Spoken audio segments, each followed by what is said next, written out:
Halo, selamat siang anak-anak semua. Jumpa lagi dengan Ibu Guru di acara PA Anak GRI Bandung.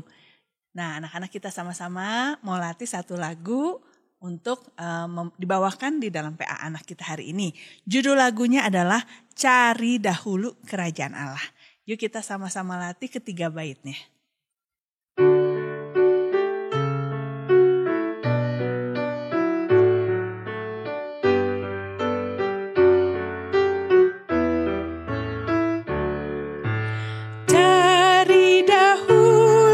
Kerajaan Allah dan kebenarannya, dan semuanya ditambahkan padamu. Haleluya. Mintalah dan diberikan padamu. Cari dan kau temukan. Ketuklah pintu akan dibuka. Haleluya. Percaya Dia dengan segenap hatimu. Jangan bersandar diri. Akui Dia dalam segenap langkahmu. Tuhan akan memimpinmu. Lagu yang indah sekali. Siapa sih penulisnya? Penulis lagu ini bernama Karen Laverty. Karen Laverty. Nah, dia memang adalah seorang musikus. Biasa dia dalam dunia sekular sebagai penghibur, artis gitu ya. Tapi di dalam satu titik hidupnya, kemudian dia mundur sebagai entertain musik sekular karena dia tahu Tuhan panggil dia untuk memakai talenta musiknya untuk dipakai untuk puji-pujian kepada Tuhan. Dan waktu itu tidak mudah karena waktu dia berhenti menjadi musikus sekular, berarti penghasilan dia akan turun banyak. Lalu di dalam pergumulannya, dia berpikir apakah benar ini yang Tuhan mau? Apa keputusan saya ini benar? Lalu dia dikuatkan oleh firman Tuhan di Matius 6 ayat 33 yang berkata, carilah kerajaan Allah serta kebenarannya. Cari kerajaan Allah terlebih dahulu dan kebenarannya. Maka semuanya akan ditambahkan kepadamu. Setiap orang yang menyerahkan dirinya kepada Tuhan, yakin Tuhan akan pelihara. Tuhan tidak akan tinggalkan. Karena itu lagu ini menjadi peneguhan bagi dia dan juga bagi setiap orang percaya yang mendengar dan menyanyikan lagu ini. Mari kita sama-sama berdiam diri, bersaat teduh sambil mempersiapkan hati kita untuk memasuki PA Anak kita hari ini.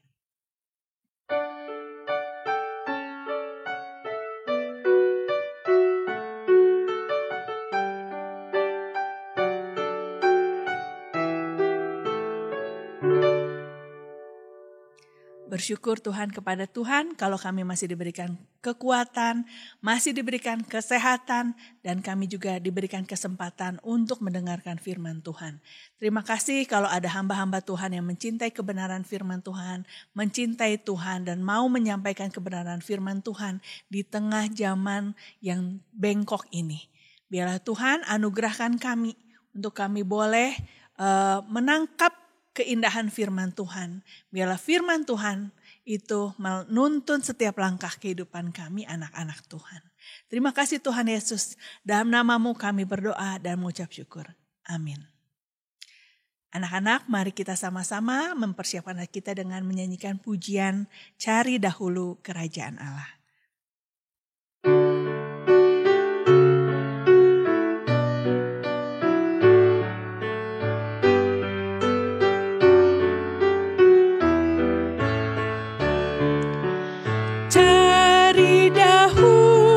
Kerajaan Allah dan kebenarannya, dan semuanya ditambahkan padamu.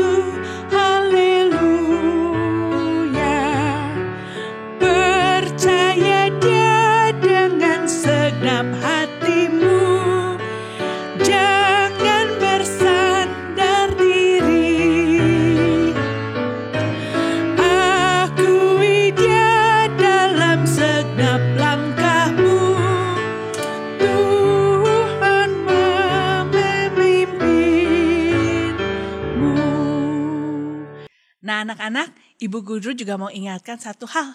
Hari ini nih ada konser edukasi musik klasik. Nanti sore jam 5 di Istana Muara. St. John Passion, gubahan karangan Johann Sebastian Bach. Nah anak-anak jangan lupa datang. Yang kalau di luar kota dan lagi ada di Bandung, datang juga. Ya, mari kita sama-sama siapkan hati kita sekali lagi sebelum memasuki firman Tuhan dengan menyanyikan lagu Cari Dahulu Kerajaan Allah, bait ke-1-nya saja.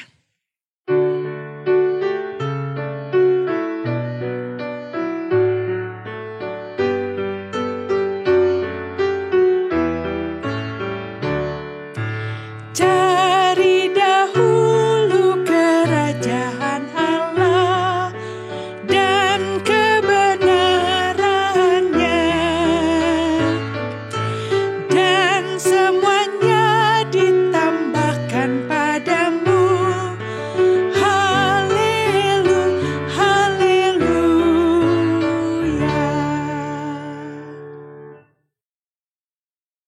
Selamat siang adik-adik sekalian, kita hari ini sekali lagi mengucap syukur karena kita boleh merenungkan kebenaran firman Tuhan.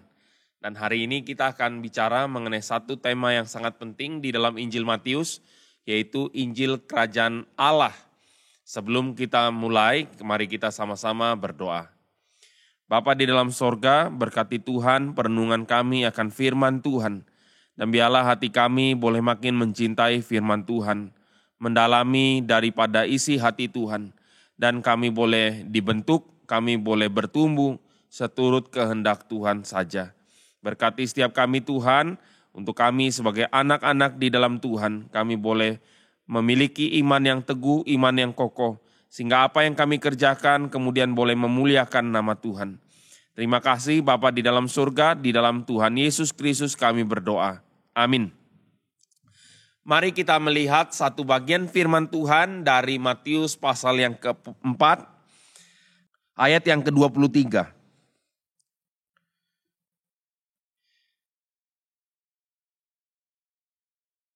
Yesus pun berkeliling di seluruh Galilea, ia mengajar dalam rumah-rumah ibadat dan memberitakan Injil Kerajaan Allah, serta melenyapkan segala penyakit dan kelemahan di antara bangsa itu.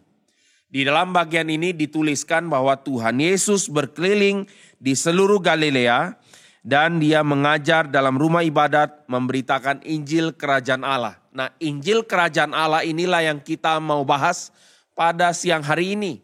Dan di dalam beberapa minggu yang lalu kita sudah memahami kenapa ya Tuhan Yesus kok pergi ke daerah Galilea dan bukan ke daerah Yehuda atau Yerusalem contohnya. Tuhan Yesus pergi ke daerah Galilea karena menggenapkan daripada nubuatan yang terdapat di dalam kitab Yesaya. Nah, hari ini kita akan berbicara mengenai konteks pelayanan Tuhan Yesus, yaitu adalah dia sedang menyatakan Injil Kerajaan Allah. Dan tentu saja kita akan bertanya-tanya, Pak, apa yang dimaksud dengan Injil Kerajaan Allah? Dan apa yang kemudian menjadi pesan di dalam Injil Kerajaan Allah yang diberitakan? Memang seolah-olah Matius tidak berbicara tentang apa yang Tuhan Yesus sedang beritakan waktu dia berkeliling dari satu tempat ke tempat yang lain. Kita tidak betul-betul memahami sepertinya konten daripada apa yang Tuhan Yesus ajarkan. Tetapi adik-adik sekalian, waktu nanti kita membahas daripada seluruh Injil Matius, kita akan tahu bahwa itulah yang dimaksud dengan Injil Kerajaan Allah.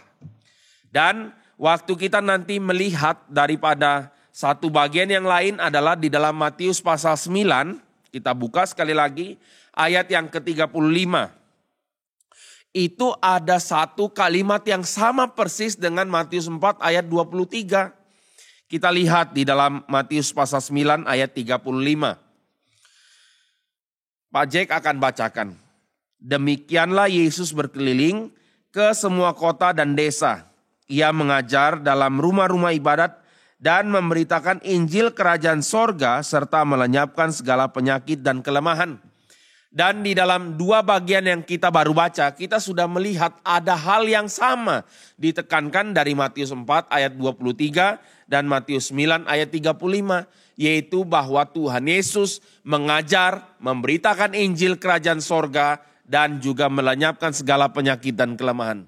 Nah, oleh sebab itu yang nanti ada di dalam bagian tengah antara Matius pasal 5 sampai Matius pasal ke-9, kita akan melihat ini adalah esensi. Esensi itu apa sih Pak? Esensi itu intisari dari apa yang diajarkan Tuhan Yesus dan apa yang dimaksud dengan Injil kerajaan Allah. Nah, sebelum kita masuk lebih jauh, kita perlu memahami terlebih dahulu. Apa sih sebetulnya yang menjadi tujuan dari Matius waktu menulis? Salah satunya adalah mengenai berita kerajaan Allah atau kerajaan sorga. Kalau kita melihat di dalam tulisan daripada Matius itu tulis kepada siapa? Jawabannya Matius di sekitar tahun 50 sampai 60 Masehi, menurut Bapak Gereja Irenaeus, itu dia menulis sewaktu Paulus dan Petrus belum meninggal. Jadi itu kira-kira tahun 50-60. Dan dia tulis kepada siapa? Dia tulis kepada orang-orang Yahudi pada saat itu. Dan orang-orang Yahudi ini hari itu banyak sekali orang-orang yang tidak tahu tentang natur kerajaan Allah atau esensi kerajaan sorga. Karena mereka punya cara pandang yang beda. Mereka memahami Alkitab itu tidak dalam keutuhan. Mereka menafsirkan tetapi tidak di dalam kebenaran. Nah, ini sesuatu hal yang sangat susah. Oleh sebab itu adik-adik sekalian, sebelum kita mempelajari firman Tuhan, kita perlu tahu bahwa konteks itu sangat penting. Nah, balik lagi ya, mungkin kita bertanya, Pak, konteks itu apa ya? Konteks, Pak Jack akan kasih beberapa contoh. Konteks itu adalah seperti kita memahami situasi. Misalnya begini, waktu mau beli baju, itu apakah asal beli? Jawabannya tidak. Kenapa tidak? Karena harus tahu konteks beli baju itu apa. Misalnya gini ya, mau beli baju untuk apa? Baju untuk pesta, lain dengan baju olahraga, lain dengan baju istirahat di rumah, lain dengan baju untuk penampilan, berbeda. Maka pertanyaan, konteks itu sesuai dengan situasi atau kondisinya. Maka waktu kita beli baju, kita harus tahu, oh saya mau acara, maka beli baju untuk pesta. Tetapi apakah cukup hanya konteks fungsi saja? Jawabannya tidak. Yang berikutnya adalah tentu kita waktu beli baju kan ada konteks ukuran. Saya umur 6 tahun berbeda dengan orang yang tubuhnya itu 10 tahun. Beda ukuran, ada yang small, ada yang medium, ada yang large, ada yang extra large. Kita nggak bisa pakai baju yang kekecilan, baju yang kebesaran pun tidak elok untuk dipakai. Maka semua waktu kita mau beli pakaian pun ada konteksnya. Demikian juga misalnya kalau kita mau makan. Makan ada konteksnya tidak? Oh ada. Ini makan pagi beda dengan makan siang, beda dengan makan malam. Memang mungkin orang Indonesia mau pagi, siang, malam itu makannya tetap nasi. Tetapi tentu ada perbedaan. Jadi bedanya apa dengan makanan yang snack time dengan makanan berat? Tentu bedanya adalah waktu snack kita cuma makan roti kecil. Tetapi kalau itu untuk makan siang roti kecil cukup nggak? Nggak cukup. Berarti apa? Segala sesuatu itu ada konteksnya, ada situasinya. Nah sama adik-adik sekalian. Waktu kita membaca Alkitab, membaca firman Tuhan, itu kita perlu tahu jelas mengenai situasinya, konteksnya, kondisinya, penulisannya bagaimana, dan apa yang sekarang ditekankan dan ditulis oleh Matius. Itu menekankan untuk memberitakan Injil kerajaan Allah. Untuk menyatakan mengenai satu konsep penting, berbicara tentang kerajaan. Kalau kita bicara mengenai kerajaan, itu harus ada apa? Nah mungkin kita pikir-pikir ya, Pak kalau kerajaan itu harus ada rajanya. Kalau nggak ada rajanya nggak bisa dibilang kerajaan. Oh benar, itu pintar sekali. Memang kalau kerajaan harus ada rajanya. Lalu apa lagi? Kalau raja sendirian bisa nggak? Nggak bisa. Raja biasanya harus ada wakil-wakilnya. Kalau di dalam Indonesia presiden ada menteri-menterinya.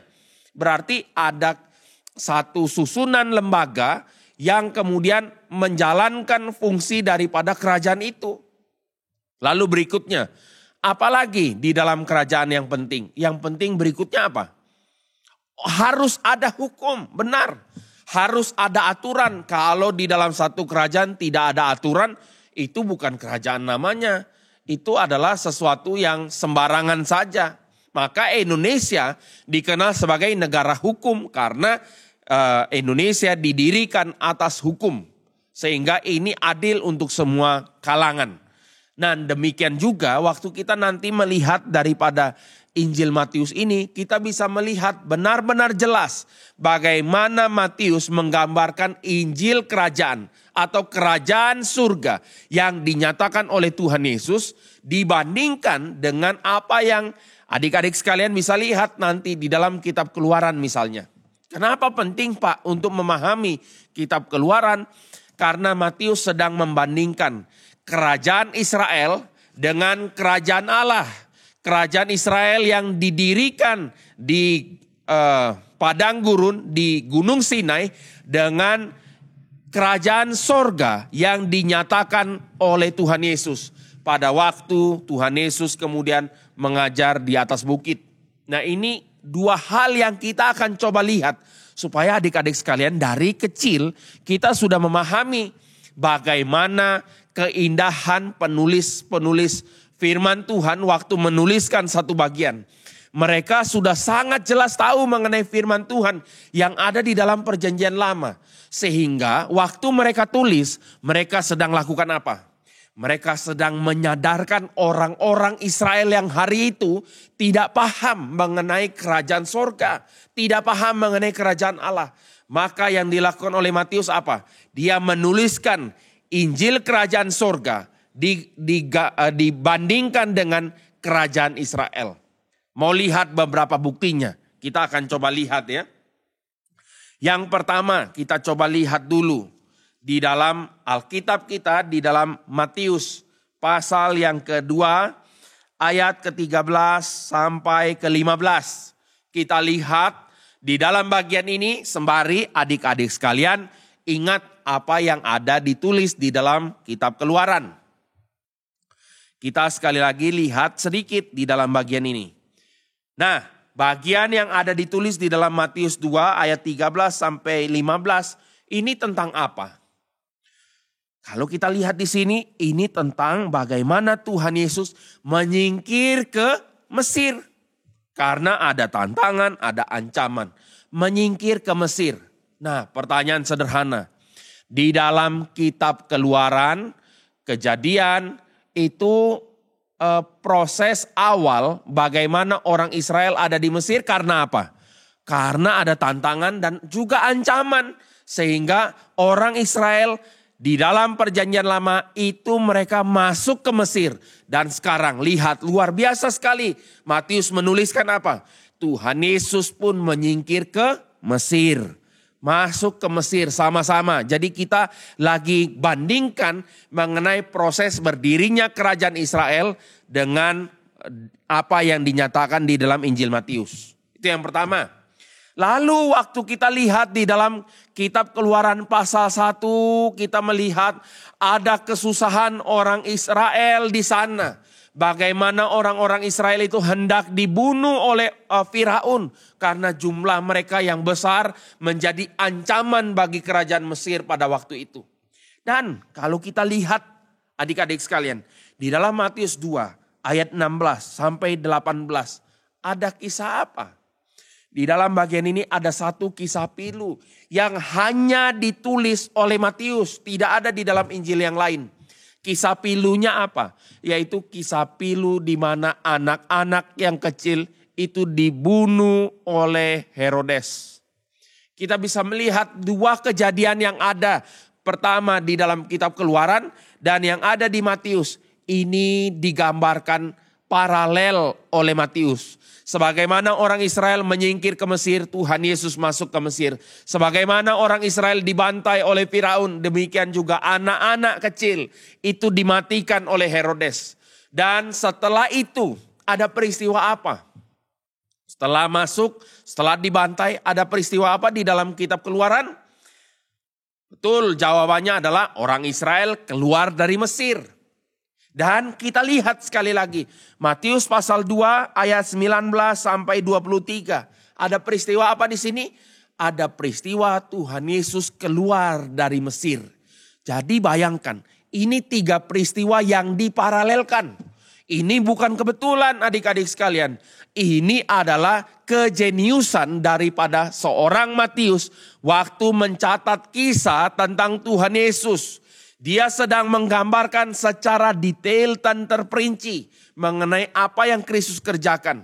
Itu memberikan satu gambaran permulaan dari kerajaan Israel yang ada di dalam perjanjian lama. Nah, setelah orang Israel keluar dari Mesir, mereka kemana? Adik-adik sekalian, mereka keluar kemana? Jawabannya, mereka keluar ke padang gurun. Sebelum mereka masuk ke padang gurun, mereka harus melewati tempat apa dulu? Mereka keluar ke padang gurun, lalu mereka harus masuk melewati sesuatu tempat dan kemudian baru sampai ke Gunung Sinai.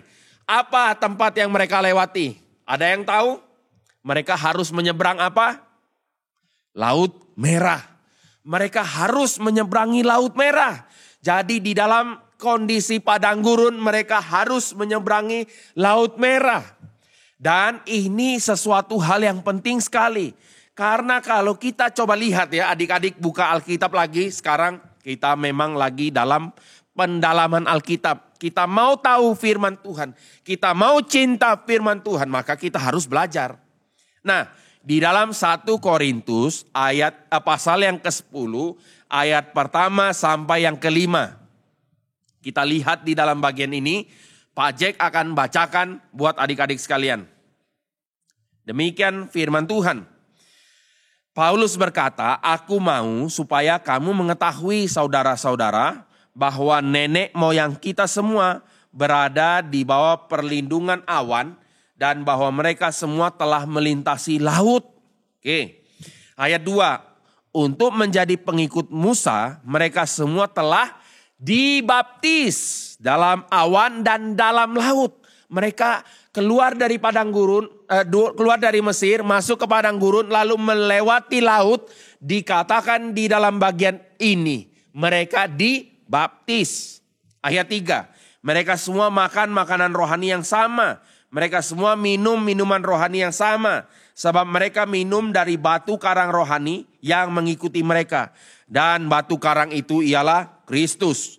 Tetapi sungguh pun demikian Allah tidak berkenan kepada bagian terbesar dari mereka. Karena mereka ditewaskan di padang gurun. Berarti apa yang kita bisa lihat di sini? Kita bisa lihat bagaimana orang Israel waktu keluar dari Mesir itu dibaptis. Tetapi kemudian di dalam kehidupan orang Israel gagal untuk hidup berkenan kepada Tuhan. Itulah sebabnya nanti kita bilang bahwa yang ditulis oleh Matius di sini itu berkenan di hadapan Tuhan. Nah, balik lagi. Kita masih lakukan sedikit perbandingan. Di dalam peristiwa keluaran, orang Israel keluar, lalu setelah itu melewati Laut Merah, dan dikatakan di dalam 1 Korintus 10 mereka dibaptis. Coba lihat, kembali ke dalam kitab Matius.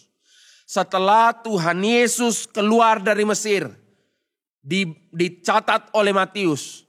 Berikutnya adalah peristiwa Tuhan Yesus bertemu dengan Yohanes Pembaptis di mana? Padang gurun. Sekali lagi, pasal 3 ayat yang pertama Injil Matius.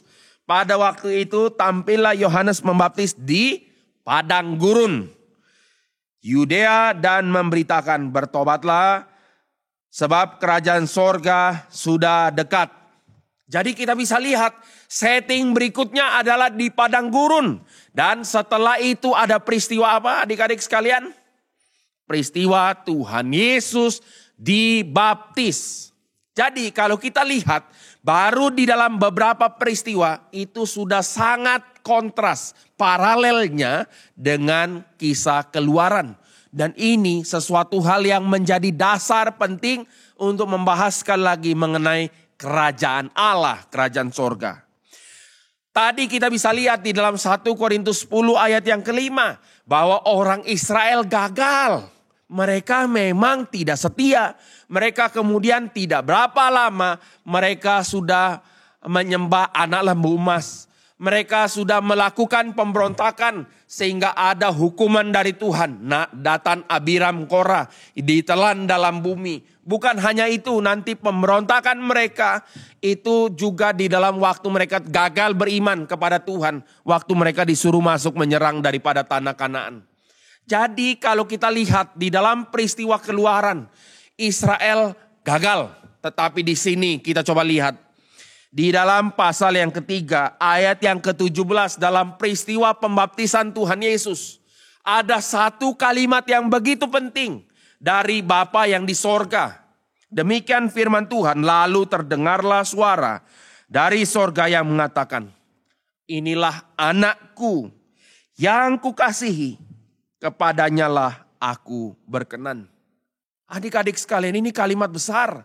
Kenapa? Karena di dalam seluruh perjanjian lama bicara mengenai kerajaan Israel. Tuhan sudah berjanji kepada Israel bahwa Tuhan akan memberkati orang yang memberkati Israel. Dan Israel akan menjadi saluran berkat bagi banyak bangsa. Tetapi Israel gagal. Tetapi tidak untuk selamanya, karena dari sana ada yang namanya Tuhan Yesus sebagai the new Israel atau Israel yang baru. Israel yang berkenan kepada Tuhan. Inilah yang kemudian mendasarkan dari kerajaan Allah. Itu gambaran yang penting untuk kita lihat adik-adik sekalian. Dan sekali lagi kita masuk lagi setelah Tuhan Yesus dibaptis. Ada pernyataan bahwa inilah anakku yang kukasihi, kepadanyalah aku berkenan.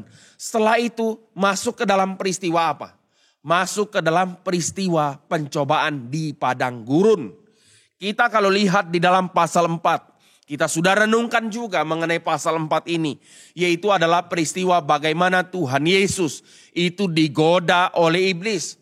Tetapi Tuhan Yesus kalah tidak? Jawabannya tidak. Tuhan Yesus menyatakan ketaatannya sebagai anak yang dikasihi Tuhan dan yang kepadanya Bapa berkenan. Tetapi beda dengan peristiwa orang Israel waktu setelah keluar dari Laut Merah. Dan setelah masuk ke padang gurun, mereka gagal karena di situ mereka banyak yang hatinya menyimpang kepada Allah lain.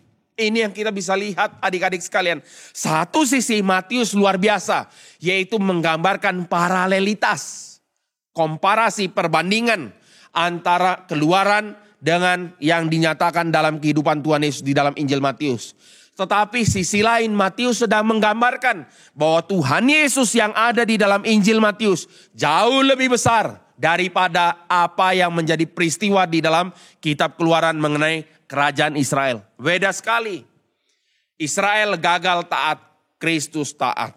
Jadi ini adalah permulaan adik-adik sekalian. Dan sekarang kita sudah melihat awal-awal dari kerajaan Israel. Dan awal-awal bagaimana Matius memparalelkan peristiwa Tuhan Yesus dengan kitab Keluaran. Sekarang kita akan masuk ke dalam bagian penting berikutnya. Adik-adik sekalian, kalau kita lihat di dalam kitab Keluaran pasal 19. Nanti adik-adik bisa lihat sendiri di dalam bagian itu. Dan pasal 20 dari kitab Keluaran. Ada peristiwa yang sangat penting. Menjadi satu dasar kerajaan Israel itu berdiri sebagai satu institusi. Apa itu? Yaitu orang Israel menghadap Tuhan dan mengambil satu perjanjian dan bersumpah di hadapan Tuhan. Menjadi dasar daripada negara Israel. Dan setelah mereka mengangkat sumpah, Tuhan mengatakan engkau akan kujadikan kerajaan imam. Imamat yang rajani. Bangsa yang kudus, umat kepunyaanku sendiri. Tetapi ada prasyarat kalau kamu setia dan melakukan perintah-perintahku. Mereka, orang Israel waktu itu mengatakan, oh ya kami bisa. Tuhan kami akan lakukan. Lalu di dalam pasal 20 ada peristiwa yang sangat penting. Apa itu? Yaitu Musa naik ke Gunung Sinai. Dan di atas Gunung Sinai Musa menerima 10 hukum dari Tuhan. Satu-satu dinyatakan oleh Tuhan. 10 hukum ini yang kemudian menjadi landasan hukum dari kerajaan Israel. Sekali lagi ini penting, adik-adik sekalian. Ini landasan hukum Israel supaya orang Israel tahu waktu engkau tinggal di tanah perjanjian ada hukum yang berlaku. Hukum berlaku itu maksudnya apa? Untuk menyatakan bagaimana orang Israel harus hidup kudus dan berkenan di hadapan Tuhan. Sehingga waktu nanti kita lihat orang Israel diperingati oleh Tuhan. Di dalam kitab Taurat dikatakan apa? Orang-orang Kanaan yang ada di tempat ini sebelum kamu sudah melakukan banyak sekali kekejian. Oleh sebab itu mereka dimuntahkan keluar dari tanah perjanjian. Tetapi kamu, kalau kamu lakukan hal yang sama seperti yang dilakukan oleh orang Kanaan, kamu juga akan dimuntahkan keluar. Berarti adik-adik sekalian, kerajaan Israel itu ada syarat dan ketentuan. Syarat ketentuannya apa? Syarat ketentuannya adalah kalau kamu taat dengan perintahku, perjanjianku, kamu boleh menempati negeri ini. Itu peringatannya. Ini mirip adik-adik. Mungkin Pak Jack akan kasih beberapa contoh. Misalnya begini, waktu kita pergi ke sekolah, ada syarat dan ketentuan tidak? Ada. Contohnya apa? Tidak boleh terlambat. Lalu PR harus buat, ujian harus ikut. Coba kalau kita bilang, saya mau bebas Pak, saya tidak mau diatur-atur. Terserah saya, kalau masuk sekolah jam 7, saya mau datang jam 8. Boleh kan? Saya bebas. Boleh enggak adik-adik sekalian? Tidak. Karena kalau engkau lakukan itu, tidak lama engkau pasti akan dipanggil orang tuanya dulu. Setelah dipanggil orang tua, masih tidak mau berubah, lalu berikutnya apa yang terjadi? Dikeluarkan dari sekolah. Sama, kalau adik-adik bilang, Pak guru, ibu guru mengajar di kelas, saya tidak mau dengar. Ada PR, saya tidak peduli, saya mau senang-senang saya sendiri. Emang siapa mereka? Misalnya kita bilang begitu. Lah, kalau adik-adik lakukan itu, tidak lama kemudian orang tua dipanggil, kalau masih tidak mau juga, lalu adik-adik pasti akan dikeluarkan. Nah, ini mirip adik-adik sekalian. Di dalam kerajaan Israel, orang Israel sudah diperingatkan untuk setia kepada Tuhan. Tetapi mereka gagal. Dan waktu mereka gagal, peristiwa berikutnya di dalam seluruh perjanjian lama kita bisa lihat adalah berita tentang disiplin Tuhan. Ini adalah berita yang penting untuk kita lihat. Nah, sekarang kita sudah lihat bahwa institusi kerajaan Israel didirikan dengan dasar hukum, 10 hukum daripada yang dinyatakan oleh Tuhan. Dan kalau kita lihat setelah Keluaran pasal 20 terus sampai pasal 31, nanti terus lagi berlanjut sampai kitab Imamat, kitab Bilangan, kitab Ulangan, itu menjabarkan dengan detail dan terperinci 10 hukum yang dituliskan kepada Musa. Satu persatu dituliskan sehingga orang Israel menjadi jelas bagaimana ya kami harus hidup di tanah perjanjian. Nah, sekarang bagian yang terakhir yang kita lihat bagian yang sangat penting, yaitu mengenai esensi sekali lagi atau intisari dari kerajaan sorga, kerajaan Allah yang diberitakan oleh Tuhan Yesus. Apa itu yang kita bisa lihat? Yaitu setelah Tuhan Yesus dibaptis, setelah Tuhan Yesus masuk ke dalam pencobaan, kita akan melihat bagian berikutnya di dalam Matius pasal 5. Ada bicara tentang apa? 10 ucapan bahagia. Ini sesuatu hal yang sangat besar. Karena Matius dari awal pasal 2 sedang membandingkan Tuhan Yesus punya pelayanan dengan kerajaan Israel. Waktu baru mulai berdiri. Dibandingkan satu-satu sampai di dalam peristiwa Tuhan Yesus naik ke atas bukit dan menyatakan pengajaran mengenai 10 ucapan bahagia. Di dalam perjanjian lama ada 10 hukum Tuhan. Di dalam perjanjian baru ada 10 ucapan bahagia. Dan 10 ucapan bahagia inilah adik-adik sekalian yang akan membedakan. Ingat baik-baik ini. Yang akan membedakan orang-orang yang hidup dalam Kristus dan mereka yang bukan di dalam Kristus. Sekali lagi, ini bagian paling penting. Yaitu kalau kita mengatakan, saya adalah warga kerajaan sorga. Saya adalah anak-anak Tuhan. Maka semua yang mengatakan, kami adalah warga kerajaan sorga, harus merefleksikan satu kehidupan yang sesuai dengan perintah-perintah Tuhan. Yang sesuai dengan dasar-dasar hukumnya.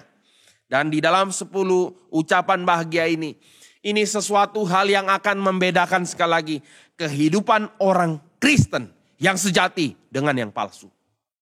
Kita akan melihat sampai di dalam pasal 5 ayat yang ke-12.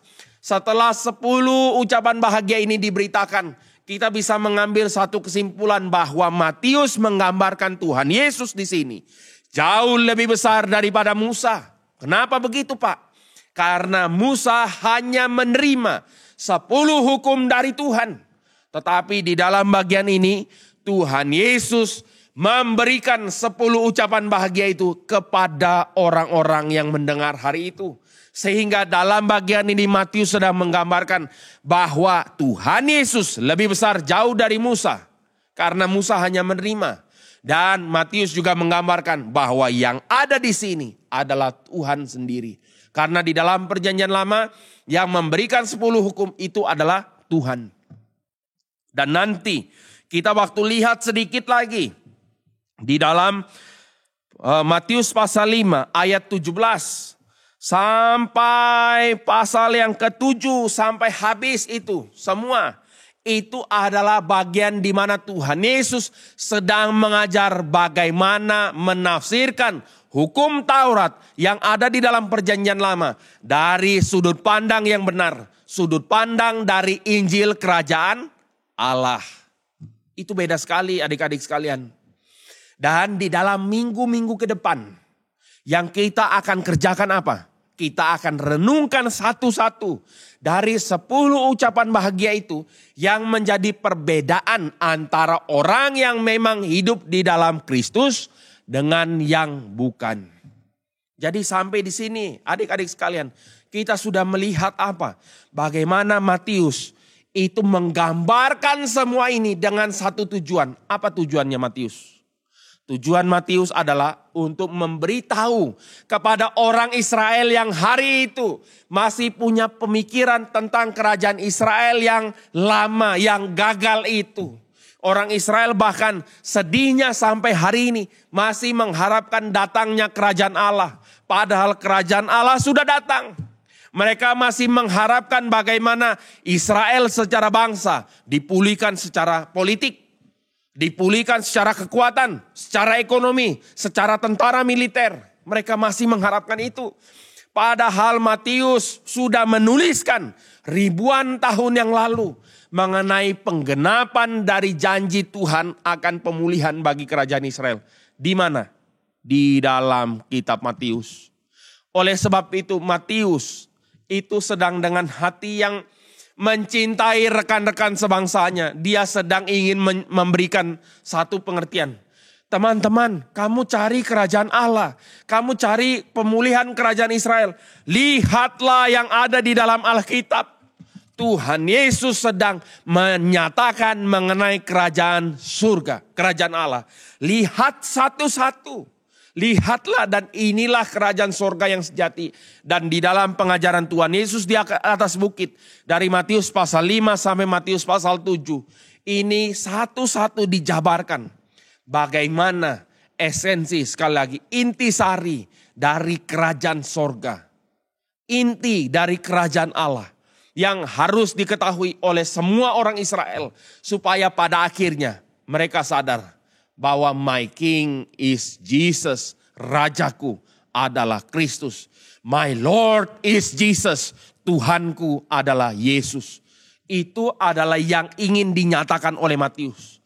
Sehingga adik-adik sekalian, Injil Matius ini adalah Injil yang sungguh-sungguh menginjili orang-orang Yahudi yang hari itu masih mengharapkan Mesias datang, padahal Mesias sudah datang. Dan nanti di dalam keseluruhan dari pembahasan kita tentang 10 hukum dan penjabaran berikutnya dalam Injil Matius. Kita semua sudah paham mengenai konteksnya. Injil Matius dituliskan. Sekali lagi, konteks itu penting untuk kita bisa memahami apa yang jadi penekanan di dalam bagian-bagian yang ditulis oleh Matius. Kita perlu memahami perikop demi perikop, tapi kita juga perlu memahami secara keseluruhan. Ini ambil satu contoh yang terakhir. Kalau kita main puzzle, pernah main puzzle? Tahu main puzzle? Tahu ya, sebagian tahu main puzzle. Kalau kita main puzzle, kan ada kepingan kecil-kecil. Kepingan kecil-kecil. Kalau kita lihat kecil sekali, ini kayaknya bagian rumah deh. Tapi rumah yang bagaimana? Lalu ada puzzle berikutnya. Kita pasang, masuk, klop. Lalu ada puzzle berikutnya. Masuk. Lama-lama puzzle kepingannya lengkap disusun, kita akan bisa melihat. Oh ternyata ini adalah rumah istana yang begitu besar dan megah. Tadi waktu kepingan kecil kita mungkin cuma lihat, wah ini rumah apa ya. Tapi setelah kita pasang semua puzzle-nya, kita baru tahu ternyata ini istana yang megah. Demikian juga adik-adik sekalian. Waktu kita renungkan satu perikop kecil-kecil, kita akan bisa melihat, oh ini bagus ya ayat ini. Tapi waktu kita lihat semua dari sudut pandang yang komplit, kita akan melihat luar biasa. Injil daripada Matius dituliskan untuk orang-orang saat itu mengerti siapakah Yesus. Dia adalah Tuhan, dia adalah Mesias yang mendirikan daripada kerajaan Allah. Biarlah adik-adik sekalian, kita boleh makin lama makin rajin belajar firman Tuhan. Kita boleh makin terpukau oleh berita firman. Dan pada akhirnya kita sendiri adalah orang-orang yang hidup di dalam kerajaan Allah. Mari kita berdoa.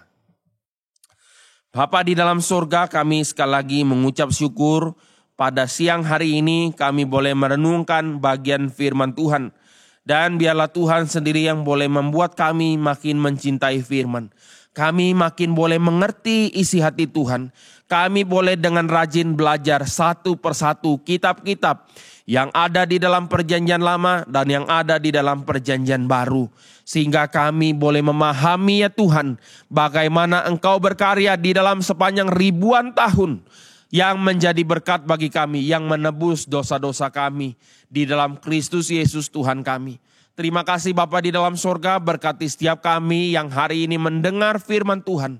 Bakar hati kami supaya kami makin mencintai Tuhan, makin mencintai firman dan hidup hanya untuk kemuliaan bagi nama Tuhan.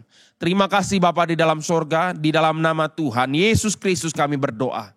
Amin. Tuhan memberkati.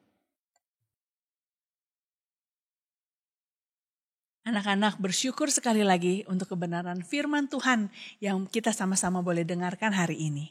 Mari kita sama-sama meresponi firman Tuhan dengan menyanyikan lagu Cari Dahulu Kerajaan Allah ketiga baitnya.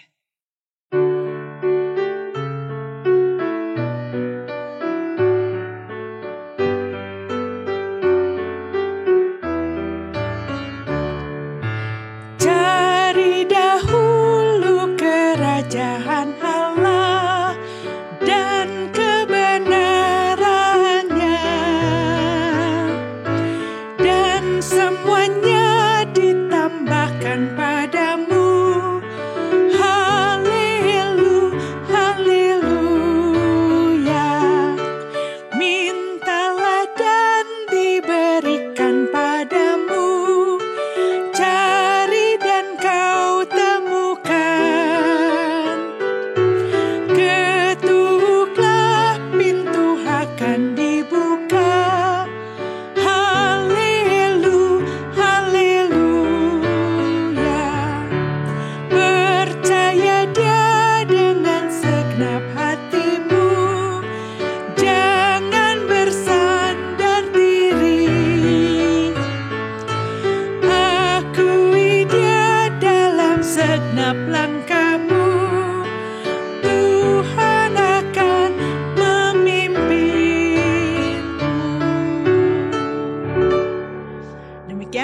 anak-anak kita hari ini. Kita jumpa lagi minggu depan. Sampai jumpa anak-anak. Tuhan memimpin kita semua. Bye.